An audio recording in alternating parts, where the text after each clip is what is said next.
थे आपका YouTube channel Divya सागर पर। अगर आप इस चैनल पर पहली बार आए हैं तो चैनल को सब्सक्राइब कर लीजिए, क्योंकि इस चैनल पर आपको मिलती है बहुत ही इंटरेस्टिंग और अच्छी कहानियाँ। तो चलिए देखते हैं आज की कहानी।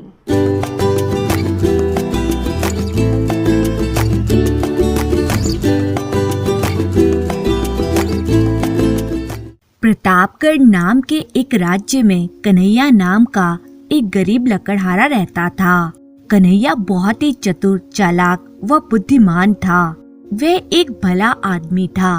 अपनी गरीबी की स्थिति में भी वो सुख और संतोष से अपना जीवन व्यतीत कर रहा था। उसकी पत्नी इन दिनों गर्भवती थी। एक दिन वे अपने पति से कहने लगी, सुनिए जी, आज हलवा खाने का बड़ा ही दिल कर रहा है, मगर घर में तो कुछ भी नहीं है, ना बेसन, ना घी, ना गुड़। आप किसी तरह से यह सब चीज ले आओ तो हम दोनों हलवा खा सकते हैं। चिंता मत करो भाग्यवान, मैं अभी बाजार से जाकर यह सभी चीजें लेकर आता हूँ। यह कहकर जब कन्हैया अपनी झोंपड़ी से बाहर निकला तो वह मन में सोचने लगा, हे भगवान, मैंने अपनी पत्नी से कह तो दिया कि यह सब चीजें लेकर आता हूँ, लेकिन कैसे लाऊं और कहाँ से लाऊं? मेरी जेब में तो एक फूटी कौड़ी भी नहीं है। वे सोचने लगा, चलो अपने पड़ोसी सूरज सिंह के पास चलता हूँ, वह जरूर मुझे कुछ पैसे उधार दे देगा।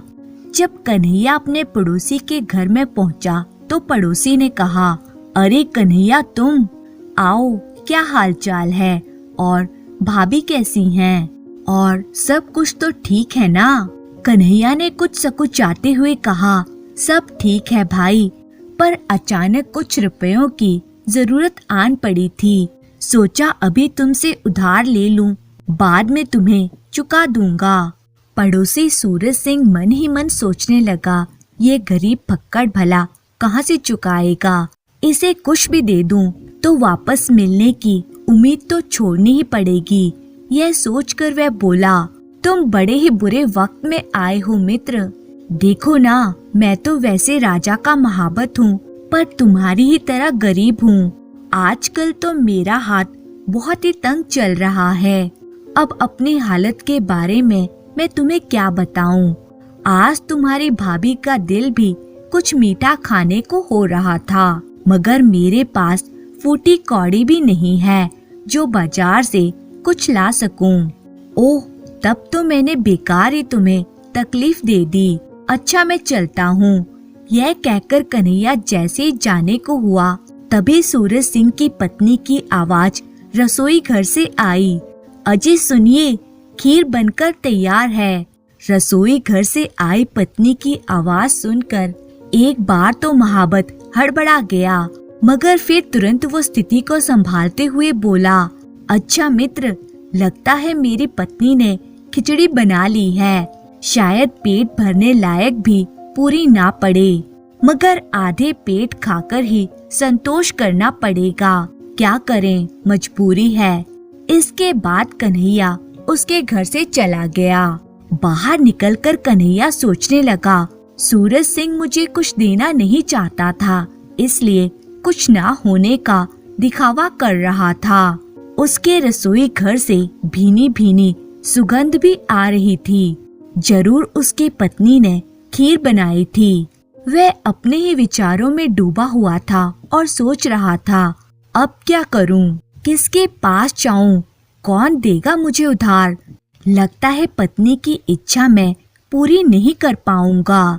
चलते चलते कन्हैया की नजर एक बड़े सुंदर घर पर पड़ी, जिस पर बहुत ही अच्छी सजावट हो रही थी। पास से गुजरते हुए एक राहगीर को रोककर कन्हैया ने पूछा, क्यों भाई, ये किसका मकान है? आज यहाँ इतनी सजावट क्यों है? उस राहगीर ने कहा, अरे तुम्हें नहीं मालूम, यह नगर सेठ उत्तम लाल जी की हवेली है। विवाह के 15 साल के बाद सेठ जी के यहाँ पर बेटे का जन्म हुआ है। ऐसे धूमधाम में अब वो खर्च नहीं करेंगे तो कब करेंगे भैया? राहगीर ने आगे कहा, आज सेठ जी के बेटे को पैदा हुए 5 दिन बीत चुके हैं। कल छठी की पूजा की जाएगी, नामकरण संस्कार होगा, मगर यह सजावट और धूमधाम शायद कई महीनों तक चलेगी। यह सब बातें सुनकर कन्हैया मन ही मन सोचने लगा, कल होगी दावत, मगर मेरी पत्नी रमावती की इच्छा तो आज हलवा खाने की है। कन्हैया मन ही मन कुछ तरकीब सोचने लगा। कुछ ही क्षणों के बाद उसके मन में एक उपाय आया और उसकी आंखें चमकने लगी। वहाँ से निकलकर वह सीधा बाजार में गया और एक बेसन के व्यापारी के पास जाकर कहने लगा, राम राम सेठ जी, आपके गोदाम में बेसन की कितनी बोरियां होगी? राम राम भैया, कहाँ से आए हो? मैं सेठ उत्तम लाल के यहाँ से आया हूँ। कल उनके लड़के का नामकरण संस्कार है ना? लड़का हुआ है सेठ जी को। अच्छा, तब तो हमारी तरफ से उन्हें बधाई बोलना। और हाँ, सेठ जी को कितनी बोरी बेसन की चाहिए यह तो मुझे पता नहीं, मुझे तो केवल इतना कहा है कि लाला सूरजमल के यहाँ पता कर लेना कि गोदाम में कितनी बोरियां हैं और थोड़ा सा बेसन नमूने के तौर पर लेते आना। देखो भाई, गोदाम में रखने का तो अपना धंधा नहीं है, इस हाथ लेते हैं और उस हाथ बेच देते हैं। फिर भी यूँ समझ लो कि कम से कम 30 से 40 बोरियां होगी और इतने में तो सेठ जी का काम चल ही जाएगा। और जहाँ तक नमूने के तौर पर तुम्हें बेसन देने की बात है, वो मैं अभी दे देता हूँ। सेठ ने अपने नौकर को आवाज लगाई, हरिया, ओ हरिया, अरे भाई हरिया, जल्दी से इस आदमी को पाव बेसन दे दो। यह नमूने के तौर पर ले जाकर अपने सेठ उत्तम लाल जी को दिखा देगा। कन्हैया ने एक पाव बेसन लिया और वहाँ से चलता बना। इसके बाद कन्हैया वहाँ से एक घी के व्यापारी के पास पहुँचा और कहने लगा, राम राम लाला जी, जय राम जी की। घी के 50 पीपे होंगे सेठ जी। 50 क्यों, 100 मिल जाएंगे। पर तू आया कहाँ से है रे? किसने भेजा है तुझे? सेठ उत्तम लाल जी ने भेजा है। कल उनके बेटे का नामकरण संस्कार है ना, घी के लिए पूछ रहे थे। कहा है कि खुले पीपे से थोड़ा सा घी नमूने के तौर पर लेते आना। तो क्या कल जो घी मेरे यहाँ से गया था वो मिलावटी था? जाकर कह दे अपने सेठ से, लेना है तो ले, नहीं तो ना ले, नमूना बमूना हम नहीं देते। उसकी बात सुनकर कन्हैया हैरान रह गया और चुपचाप वहाँ से खिसक गया। नगर में घी के कई और व्यापारी भी थे। कन्हैया एक दूसरे घी के व्यापारी के पास पहुँचा और उसे सारी बात कह सुनाई। वह सेठ कहने लगा, अरे सेठ उत्तम लाल ने हमें याद किया है, यह तो हमारे धन्य भाग हैं। तुम चिंता ना करो, नमूने के तौर पर घी मैं तुम्हें अभी दे देता हूँ। और फिर सेठ ने एक बर्तन में कन्हैया को नमूने के तौर पर थोड़ा सा घी दे दिया। कन्हैया बड़ा ही खुश होकर वहाँ से घी लेकर चलता बना। इसके बाद कन्हैया एक गुड़ के व्यापारी के पास गया और उसे भी यही बात कही कि उसे नगर सेठ उत्तम लाल ने भेजा है और नमूने के तौर पर थोड़ा सा गुड़ चाहिए। सेठ ने फटाफट बड़ी ही खुशी से एक ढेली गुड़ की कन्हैया को देते हुए कहा, अरे तो जल्दी कर, ये ले एक ढेली, बिल्कुल चोखा गुड़ है और जल्दी लौट कर बताइयो कि गुड़ की कितनी बोरियां भेज दूं। फटाफट जा, कहीं मिठाई बनाने में देर ना हो जाए। कन्हैया गुड़ की ढेली लेकर वहाँ से चलता बना। अब हलवा बनाने का सारा सामान उसके पास इकट्ठा हो चुका था। वह शाम के समय अपने घर पर पहुँचा और अपनी पत्नी को सारा सामान दे दिया। पत्नी बोली, अरे आप तो सारा सामान ले आए, मैं तो सोच रही थी कि आज मेरे दिल की बात दिल में ही रह जाएगी। चलिए मैं फटाफट हलवा बना देती हूँ। पत्नी ने झटपट हलवा बनाकर तैयार कर दिया। संयोग की बात है कि इस रात को राज्य के राजा प्रताप सेन वेश बदलकर उस राज्य में घूम रहे थे और ठीक उसी समय वे लकड़हारे के वेश में कन्हैया की झोंपड़ी के बाहर खड़े थे और दोनों पति पत्नी की बातें सुन रहे थे। अंदर झोंपड़ी में कन्हैया ने अपनी पत्नी से कहा, सुनो भाग्यवान, तुमने हलवा तैयार तो कर दिया है, मगर हम इसे अभी नहीं खाएंगे। क्यों? अरे वो अपना पड़ोसी है ना, राजा का महावत सूरज सिंह। तेरी इच्छा पूरी करने के लिए मैं उससे कुछ पैसे उधार मांगने गया था, तो वो कह रहा था कि उसकी पत्नी की इच्छा भी हलवा खाने की है। अगर वे इस वक्त यहाँ पर आ गया तो हमें ना चाहते हुए भी हलवे में से कुछ हिस्सा उसे और उसकी पत्नी को देना पड़ेगा। फिर हमारे हिस्से में क्या आएगा?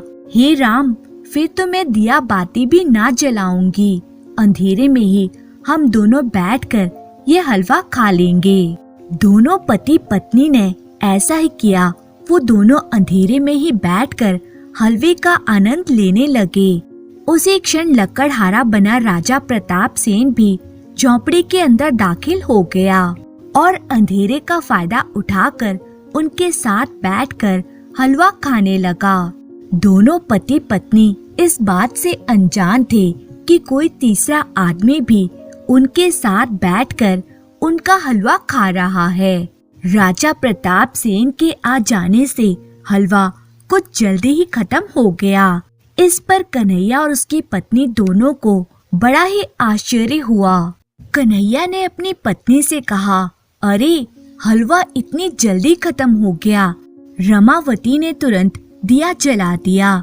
तभी कन्हैया ने देखा कि वहाँ पर एक तीसरा व्यक्ति भी मौजूद था, जिसे देखकर वह हैरान रह गया और कहने लगा, अरे तुम कौन हो भाई? मैं तुम्हारा मेहमान हूँ। हलवा तुमने बहुत ही अच्छा बनाया था। लो, इसी खुशी में ये स्वर्ण मुद्रा मेरी ओर से उपहार समझकर रख लो। नहीं भाई, अभी तुमने खुद ही कहा कि तुम हमारे मेहमान हो और मेहमानों को कुछ खिलाने के लिए कोई कीमत नहीं लेते। मुझे बस दुख इस बात का है कि तुमने चुपचाप जो हलवा खा लिया तो मेरी पत्नी के लिए वो हलवा कम पड़ गया। मैं बड़ी ही मुश्किल से कुछ न कुछ उपाय करके हलवे का सामान इकट्ठा करके लाया था। उसकी बात सुनकर राजा को आश्चर्य हुआ और उसने कहा, अच्छा जरा बताओ तो कि तुम किस प्रकार से यह सामान लेकर आए थे। राजा के प्रश्न के उत्तर में कन्हैया ने बिना झूठ बोले एक एक बात सच सच बताई कि कैसे उसने बेसन, घी और गुड़ का इंतजाम किया था। फिर बोला कि अब सारा सामान खत्म हो गया है, अब हलवा और नहीं बनाया जा सकता। ओह, मुझे माफ करना मित्र, मैं यूं ही तुम पति पत्नी की इच्छा की पूर्ति में बाधक बन गया। अब तुम मुझसे स्वर्ण मुद्रा भी लेने को तैयार नहीं हो, किंतु मैंने तुम्हें मित्र कहा है, इसलिए मेरी एक बात मान लो। कल सुबह तुम महाराज प्रताप सेन के राज दरबार में जाना, वो अवश्य ही तुम्हारी कोई न कोई सहायता करेंगे। इतना कहकर राजा प्रताप सेन वहाँ से चले गए। महल में आकर उन्होंने अपने राजसी वस्त्र पहने और अपने एक पहरेदार को आदेश दिया, कल एक गरीब आदमी महल में आएगा जिसका नाम कन्हैया है। उसे बिना किसी रोक टोक के और सम्मान के साथ मेरे सामने प्रस्तुत कर दिया जाए। जो आज्ञा महाराज। अगले दिन सुबह के समय कन्हैया की पत्नी ने अपने पति को उठाया और कहा, आज तो आपको राजमहल के लिए जाना है जी। सुनिए जी, आप पहली बार राजमहल जा रहे हो, क्या खाली हाथ जाओगे? महाराज के लिए तुम्हें कोई भेंट ले जानी चाहिए। अरे हमारे पास है ही क्या महाराज को देने के लिए। आप चिंता मत कीजिए, आप राजमहल जाइए, देखिए क्या होता है। और सुनिए, जहाँ तक उनको उपहार देने की बात है, परसों ही मैंने एक कबूतर पकड़ा था। मैंने उसको पालतू बनाने के लिए उसके पर काट दिए हैं। आप तो लकड़ी काटने के लिए जंगल चले जाते हैं और दिन भर मैं घर में अकेली रहती हूँ। सोचा था कि उस कबूतर से अपना दिल बहला लिया करूँगी। आप वही कबूतर महाराज को उपहार देने के लिए ले जाइए। कन्हैया अपनी पत्नी की बात मानकर राजमहल की ओर चल पड़ा। ठीक उसी समय राजमहल के पहरेदारों ने राजा प्रताप सेन के पास आकर कहा कि एक दूत उनसे मिलना चाहता है। दूत को महाराज के सामने उपस्थित किया गया। दूत बोला, महाराज की जय हो। मैं चारुदत्त सुल्तानगढ़ के राजा का राजदूत हूँ। हमारे महाराज ने आपके लिए एक संदेशा भेजा है। क्या पैगाम भेजा है राजदूत, हमें बताओ। महाराज, यह संदेश सांकेतिक है जो आपको समझना होगा और फिर उसका उत्तर देना होगा। यह कहते हुए उस दूत ने खड़िया से फर्श पर एक गोल घेरा बना दिया और जेब से कुछ गेहूं के दाने निकालकर उस गोल घेरे के चारों ओर फैला दिए। इसके बाद वो राजा से बोला, महाराज, हमारे महाराज का यही संदेश है। अब आप इसका क्या उत्तर देना चाहते हैं? यह देखकर महाराज सोचने लगे, उफ, यह इस दूत ने हमें किस मुसीबत में डाल दिया। सुल्तानगढ़ हमारे राज्य से 20 गुना ज्यादा शक्तिशाली और विशाल है। उसके राजा सुल्तान सिंह को अप्रसन्न नहीं किया जा सकता। राजा की समझ में इस संदेश का कोई उत्तर नहीं आ रहा था। उन्होंने अपने महामंत्री से कहा, बताएं इस संदेश का क्या अर्थ है। परंतु महामंत्री और बाकी सब मंत्री मिलकर भी इस संदेश का कोई उत्तर नहीं समझ सके। पूरे राज दरबार में सनसनी और भय का माहौल पैदा हो गया। मंत्री ने राजा से क्षमा मांगते हुए कहा, महाराज, मुझे क्षमा कीजिए, लेकिन सुल्तानगढ़ के राजा का यह संदेश मेरी समझ से बाहर है और बाकी दरबारी भी इसका कोई अर्थ नहीं निकाल पा रहे हैं। राजा सोचने लगे, अब हम क्या करें? इस राजदूत को इस संदेश का क्या उत्तर दें? तभी राज दरबार में कन्हैया का आगमन हुआ। कन्हैया ने महाराज को देखकर प्रणाम किया। उन्हें देखते ही कन्हैया समझ गया कि यह वही व्यक्ति है जो रात को वेश बदलकर मेरे घर पर आया था। राजा ने भी कन्हैया को पहचान लिया। राजा प्रताप सेन की नजर जैसे ही कन्हैया पर पड़ी, उन्हें पिछली रात की घटना याद आ गई। दिमागी रूप से बेहद परेशान होने के बावजूद उन्होंने बड़े ही प्यार से कन्हैया का स्वागत करते हुए कहा, आओ मित्र, तुम्हारे राज दरबार में आने की बात हम बिल्कुल ही भूल गए थे, इसलिए तुम्हारा स्वागत सत्कार का कोई प्रबंध नहीं करवाया। कन्हैया ने कहा, महाराज, मैं तो आपका सेवक हूँ और आपके दर्शन के लिए आया था। मेरे लिए तो यही बहुत है कि आपने मुझे पहचान लिया। मैं क्षमा चाहता हूँ, कल मैंने आपको नहीं पहचाना था, इसलिए अनजाने में कोई भूल हो गई हो तो नादान समझकर मुझे माफ कर दीजिएगा। अरे, इसमें माफी की क्या बात है, बल्कि माफी तो हमें मांगनी चाहिए कि राजा होते हुए भी तुम्हारी और तुम्हारी पत्नी की इच्छा में बाधक बन गया। राजा प्रताप सेन और कन्हैया की बातों को कोई मंत्री और दरबारी समझ न सका। कुछ देर बातें करने के बाद कन्हैया राजा प्रताप सेन के चिंतित चेहरे को देखकर समझ गया कि महाराज किसी परेशानी में हैं। इसलिए वह बोला, आप कुछ परेशान दिखाई देते हैं महाराज। यदि आप चाहें तो अपनी परेशानी मुझे बता सकते हैं। कन्हैया अपने कबूतर को झोले में रखकर अपने साथ लाया था। राजा प्रताप सेन ने एक क्षण सोचा, फिर कन्हैया को अपनी परेशानी बता दी। उनकी बात सुनकर कन्हैया ने कहा, ओ, तो सुल्तानगढ़ के राजा के इस पैगाम ने आपको परेशान कर रखा है। यदि आप आज्ञा दें तो मैं इसका उत्तर दे सकता हूँ। कन्हैया, अगर तुम ऐसा कर पाए तो तुम्हारा हम पर बहुत ही उपकार होगा। कन्हैया ने अपने झोले में से कबूतर को निकाला और उस घेरे के बीच में कबूतर को छोड़ दिया।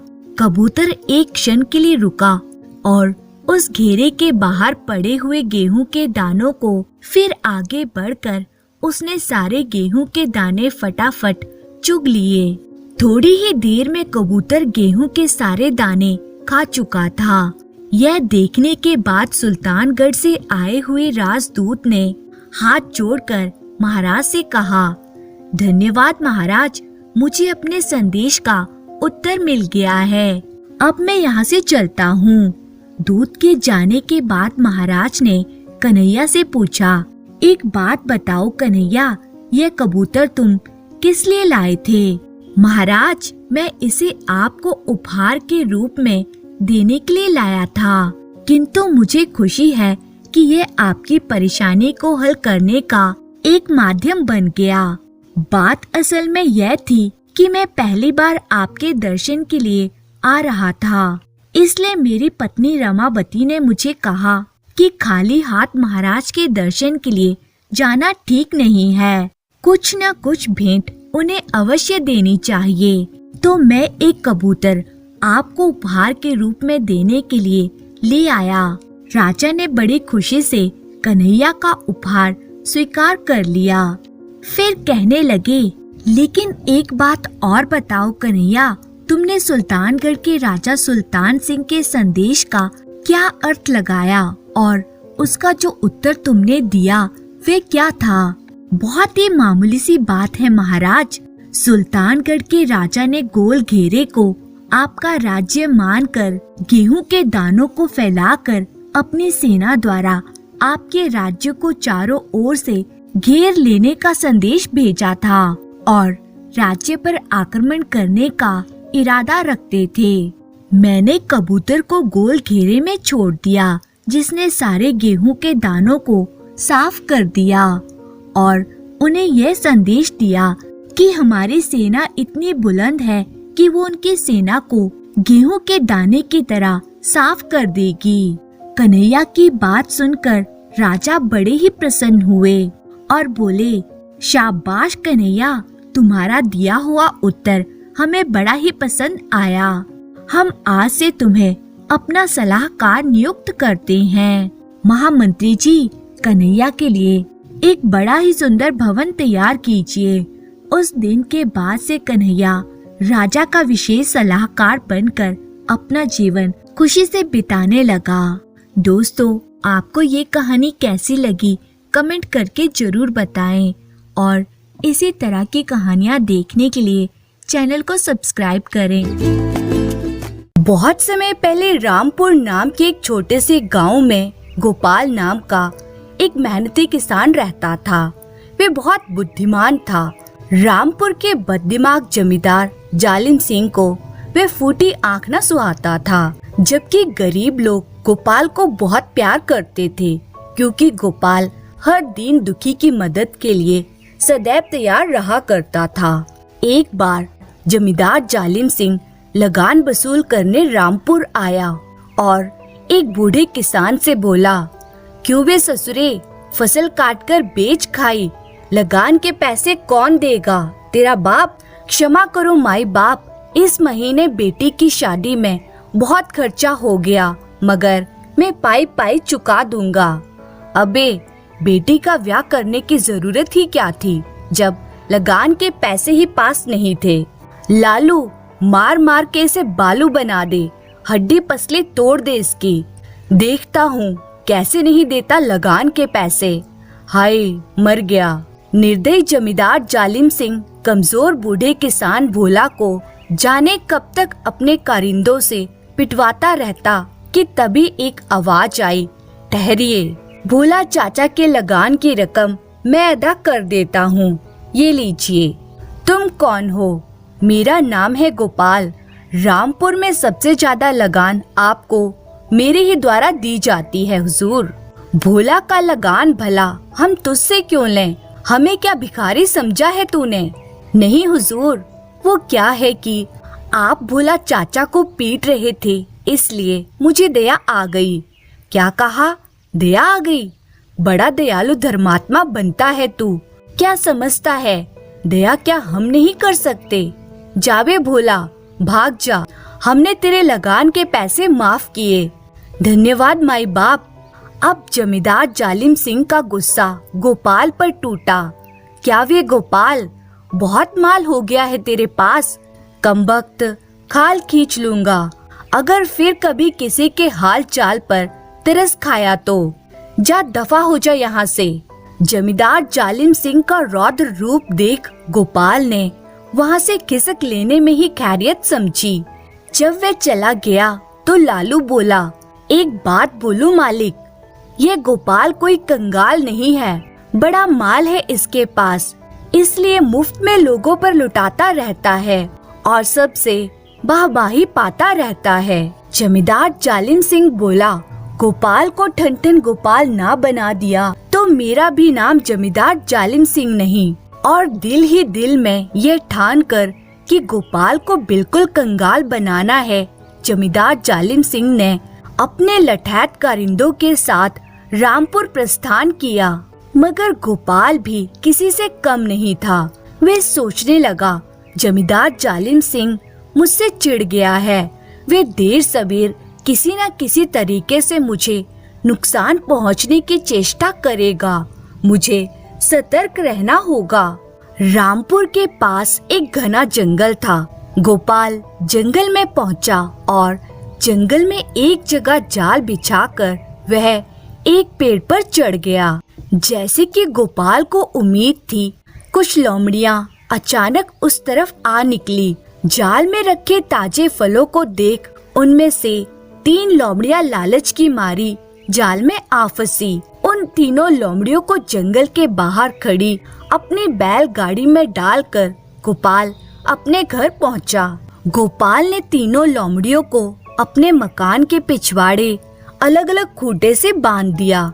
उधर जमींदार जालिम सिंह ने गोपाल को परेशान करने की योजना बना ली थी और एक दिन वे अपने बहुत से लठैत कारिंदों के साथ गोपाल के घर जा पहुंचा और उसे पुकारने लगा, गोपाल, गोपाल।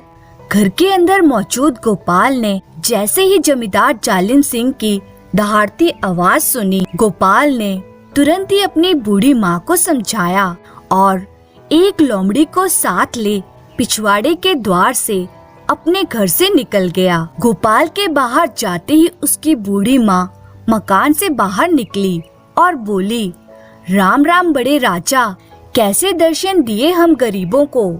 ए बूढ़ी माई, गोपाल कहाँ है? वह तो खेत में होगा बड़े राजा, सुबह से शाम तक खेतों में ही काम करता रहता है। खेत में? मगर अभी तो हम उधर से ही आ रहे थे, तब तो वे वहाँ नहीं था।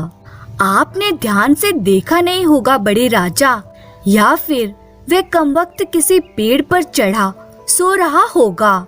चलो कालू, उसे खेत में ही चलकर पकड़ते हैं।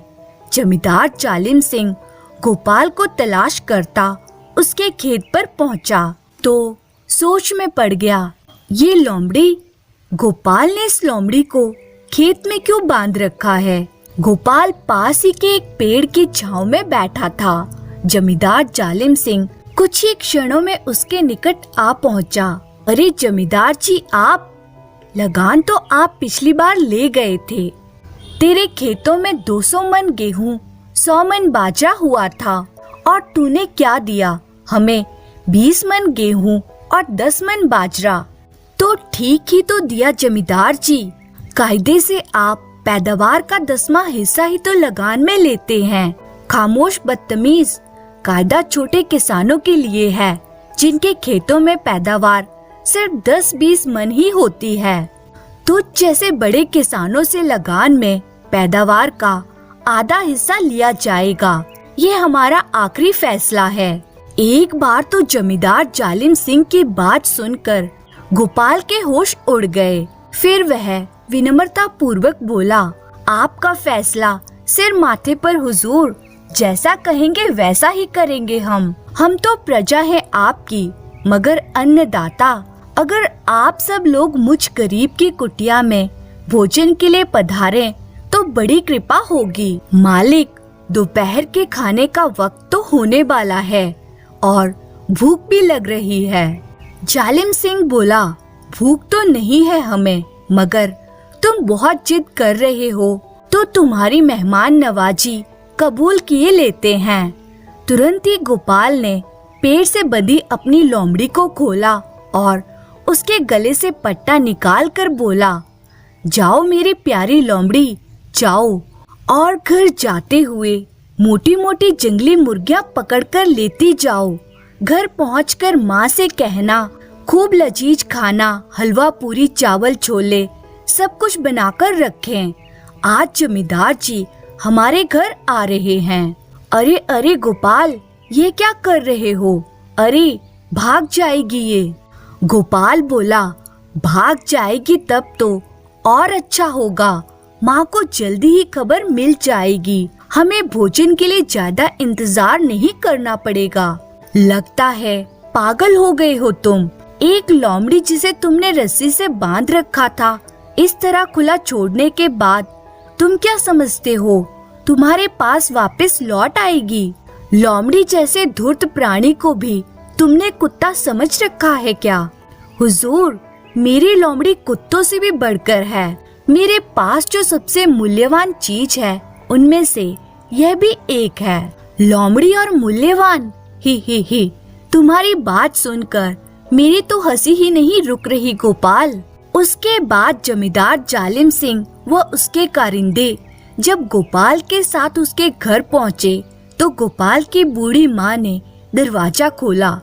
अरे आप लोग आ गए, आइए अंदर आइए, मैंने भी खाना तैयार कर लिया है। उस दिन जमींदार जालिम सिंह व उसके लठैत कारिंदों ने गोपाल के यहाँ खूब छक कर भोजन किया। भाई वाह, मुर्गी, हलवा पूरी, चावल छोले सब कुछ बेहद स्वादिष्ट बना है गोपाल, मगर वो तुम्हारी लोमड़ी नहीं दिखाई दे रही, जरा दिखाओ तो। पहली लोमड़ी तो गोपाल के छोड़ते ही जंगल की ओर भाग गई थी। अतः जब गोपाल दूसरी लोमड़ी को लेकर जमींदार जालिम सिंह के सामने आया तो जालिम सिंह बोला, वाह, तुम्हारी ये लोमड़ी तो बड़े काम की है, क्यों ना तुम इसे मुझे बेच दो गोपाल। नहीं हुजूर, ये लोमड़ी मेरे लिए बेहद मूल्यवान है, इसे मैं हरगिज नहीं बेच सकता। क्या बकते हो, लोमड़ी तुम्हें बेचनी ही पड़ेगी, ये हमारा हुक्म है। बदले में हम तुम्हें मुंह मांगी कीमत देने के लिए तैयार हैं।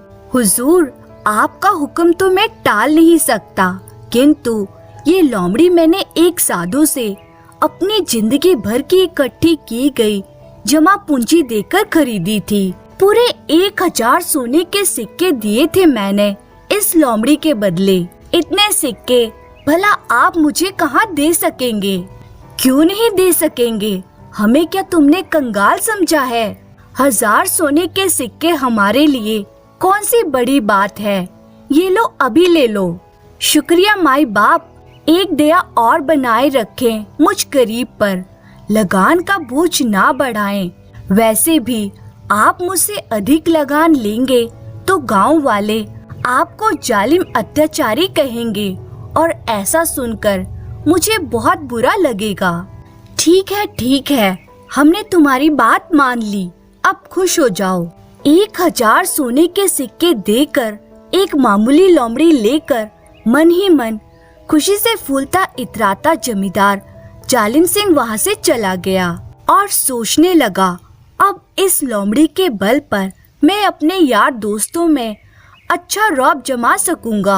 और अगले दिन जब जमींदार की बैठक में उसके यार दोस्तों की महफिल जमी तो वह बोला, तुम लोगों को नहीं पता, ये लोमड़ी बड़ी करामती चीज है। उसके दोस्त बोले, ये एक गंदी बदबूदार लोमड़ी है, भला इसमें क्या करामात होगी? देखना चाहते हो तो देखो, मैं अभी तुम्हें लोमड़ी का चमत्कार दिखाता हूँ। जमींदार जालिम सिंह तुरंत ही लोमड़ी के निकट आया और लोमड़ी को गले के पट्टे से आजाद करके बोला, जाओ मेरी प्यारी लोमड़ी, कुछ जंगली मुर्गियां पकड़कर मेरे घर ले जाओ और मेरी पत्नी से कहना हलवा पूरी चावल छोले तैयार करके रखे। जमींदार जालिम सिंह ने लोमड़ी को जैसे ही रस्सी से आजाद किया, लोमड़ी ने छलांग लगाई और एक ही छलांग में वो बाहर निकल गई। अब देखना तुम लोग इस लोमड़ी का चमत्कार। जमींदार जालिम सिंह ने थोड़ी देर बाद अपने मित्रों के साथ अपने घर में प्रवेश किया और बोला, अरे सुनती हो, सब कुछ तैयार है ना? उसकी पत्नी बोली, सब कुछ? क्या सब कुछ? अरे वो मेरी लोमड़ी मुर्गियां लेकर आई होगी, उसने तुमसे कुछ बनाने को भी कहा होगा। वे सब कुछ बनाया तुमने? मेरी तो कुछ समझ में नहीं आ रहा कि आप क्या कह रहे हैं। तो क्या अभी लोमड़ी तुम्हारे पास नहीं आई? लोमड़ी तो क्या, कोई छिपकली भी नहीं आई। हाय, मैं लुट गया, बर्बाद हो गया। नहीं छोड़ूंगा उस गोपाल को, उसने मुझे उल्लू बनाकर लूट लिया। क्रोधित जमींदार जालिम सिंह उसी समय अपने लठैतों के साथ गोपाल की अक्ल ठिकाने लगाने के लिए रामपुर की ओर चल पड़ा। गोपाल उस समय भोजन कर रहा था, तभी उसने एक आवाज सुनी। बाहर निकल वे कंगाल। जमींदार जालिम सिंह की कड़कती आवाज सुनकर गोपाल घर से बाहर आया। क्या बात है हुजूर, क्यों लाल पीले हो रहे हो मुझ गरीब पर?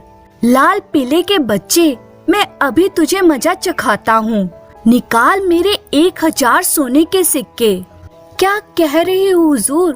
वो सब तो मैं खर्च कर चुका हूँ। क्या? और हाँ, आपकी लोमड़ी मेरे पास भाग आई, इसे ले जाइए। कल आपने इसे चने की दाल और गोभी का पराठा नहीं खिलाया, इसलिए बड़ी नाराज है यह। क्या? चने की दाल, गोभी का पराठा? हाँ, शायद मैं आपको बताना भूल गया था कि इस करामाती लोमड़ी को 1 कटोरी चने की दाल और गोभी का पराठा रोज खिलाना जरूरी है। यही इसकी खुराक है। इतनी जरूरी बात तुम कैसे भूल गए? हम 1 क्या 2 कटोरी चने की दाल और गोभी के 20-20 पराठे इसे रोज खिला देंगे। नाना हुजूर, इतनी फिजूल खर्ची करने की जरूरत नहीं है। लोमड़ी को रोज बस उसकी खुराक भर खिला दी जाए, फिर देखिएगा इसकी करामात। जालिम सिंह सोचने लगा, मैं बेकार ही गोपाल पर नाराज हो रहा था। ये तो मेरा पूरा शुभ चिंतक है, मुझे फिजूल खर्च करने के लिए मना कर रहा है। और फिर जमींदार जालिम सिंह को गोपाल ने अपनी आखिरी व तीसरी लोमड़ी लाकर दे दी, तो वे एक बार फिर बेवकूफ बन खुशी खुशी लोमड़ी को साथ लेकर लौट गया। वैसे गोपाल तो तीनों लोमड़ियों को रोज मांस खिलाया करता था, किंतु जमींदार जालिम सिंह ने उस दिन लोमड़ी के लिए विशेष रूप से चने की दाल व गोभी का पराठा बनवाया और ले आया उसे खिलाने। रोज मांस खाने की अभ्यस्त लोमड़ी चने की दाल और पराठा अपने सामने देखकर क्रोधित हो उठी, जबकि जमींदार जालिम सिंह ने कुछ और ही समझा। अच्छा समझा, तू खूंटे से बंधी हुई है, इसलिए नाराज हो रही है। अभी खूंटे से खोल देता हूँ। जमींदार जालिम सिंह ने लोमड़ी को जैसे ही खोला, लोमड़ी गुर्राते हुए उस पर झपटी। लोमड़ी गले में पड़ी रस्सी सहित छलांग लगाकर भाग निकली। अरे अरे कोई रोको, पकड़ो पकड़ो, कालू चालू हरिया रमुआ। जब तक जमींदार जालिम सिंह के लठैत करिंदे वहाँ आए, तब तक लोमड़ी 9-2-11 हो चुकी थी। आपने हमें पुकारा मालिक, कम वक्तो, अब आए जब लोमड़ी भाग गई। क्या? लोमड़ी भाग गई? उफ, इस गोपाल ने तो सचमुच आपको ठग लिया मालिक। उस कंगाल गोपाल ने मुझे सचमुच ही ठग लिया है, मगर मैंने भी उस खनखन गोपाल को ठनठन गोपाल ना बनाया तो मेरा नाम भी जालिम सिंह नहीं। क्रोध में दनदनाते हुए जमींदार जालिम सिंह और उसके लठैत करिंदे रामपुर पहुंच गए, लेकिन उन्हें गोपाल का घर खाली मिला। आस पड़ोस में पता किया तो पता चला कि गोपाल रातों रात मकान खाली करके जा चुका था। वो कहाँ गया ये किसी को भी मालूम नहीं था। इस घटना को 1 साल बीत चुका था। गोपाल अपनी माँ के साथ दूसरे गांव में बस चुका था, जहां उसने एक नया व्यापार धंधा शुरू कर लिया था। इस गांव की ही एक सुंदर सी लड़की के साथ गोपाल का खूब धूमधाम से विवाह हो गया। फिर गोपाल हमेशा की तरह निर्धन जरूरतमंदों की मदद करते हुए सुखपूर्वक बेफिक्री के साथ दिन बिताने लगा। धन्यवाद।